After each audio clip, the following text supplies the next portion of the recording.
Of course, not everyone has been able to go down that path. In the 4 months that COVID-19 has upended our lives physically, it's also had a tremendous impact on us psychologically. A poll by Angus Reid found 31% of Canadians said they feel worn out and fatigued, 28% feel anxious, 22% said they're worried, and only 16% said they feel normal.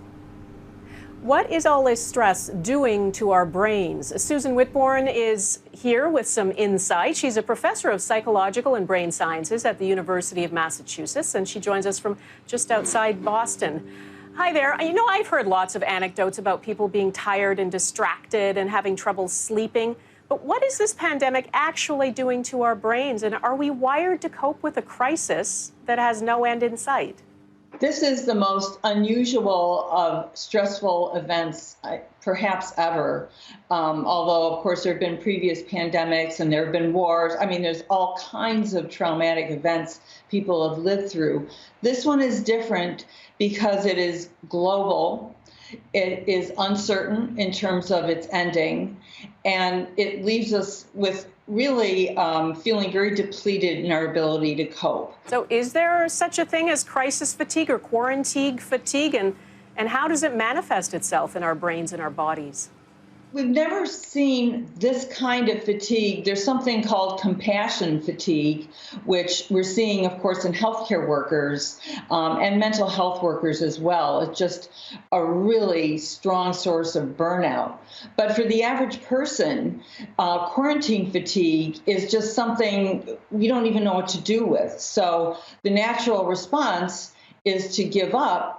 And I think what makes it harder to keep the energy going to remain vigilant is that it seems to be getting better in places that have been practicing good public health. So people say, oh, well, I don't need to worry then because the trend is going down. But the trend is going down because people are complying. And when they don't, the trends spike. So there's that, and then there's this distance of yourself from the actual stressor, which again is somewhat similar to war, terrorism, I mean, all of the stressful events that everybody goes through. But this one, unless it struck you or your family, somebody you work with, a neighbor, it doesn't feel quite real. And the stress, both fear of the virus and financial uncertainty for a lot of people who have lost their jobs, can that affect your cognitive abilities? Yes, it can. Cortisol is the stress hormone, and we know that cortisol is supposed to show sort of a peak in the morning and then go down throughout the day, peak again the next morning. But what stress does is it actually ironically flattens that curve, which is not a good curve to flatten. People who are under prolonged psychological stress show a flattening of their diurnal or daily variations in cortisol, and that impairs their health long term. What are some of the signs that someone is becoming overwhelmed? Acute stress manifests as nightmares, even trembling, a very low mood, a great deal of anxiety. And so, yeah, you can easily see people being stressed. But you can also see it in terms of denial.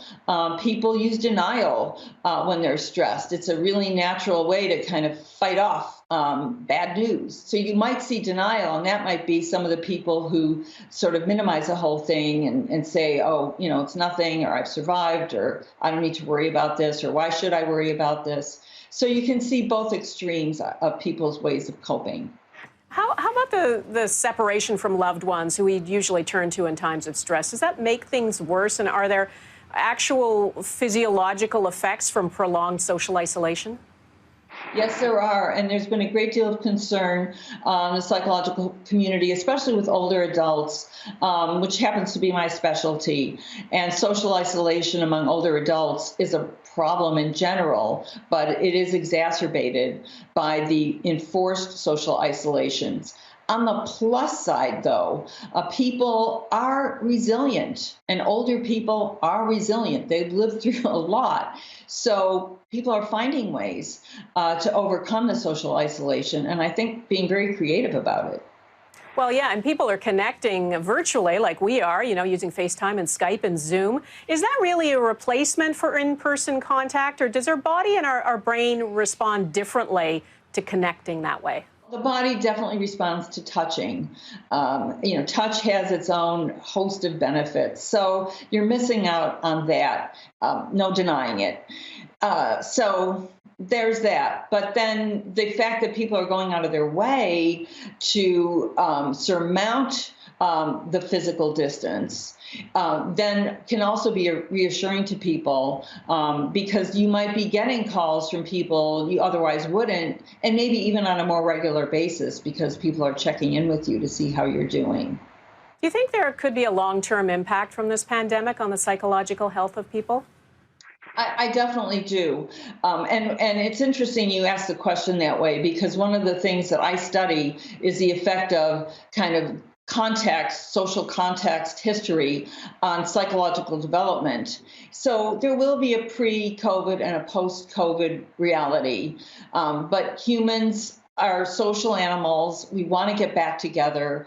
We want to overcome this, and we're resilient. So we're going to see changes. Some of them will be bad, but some of them might surprise us because of the resilience that people show.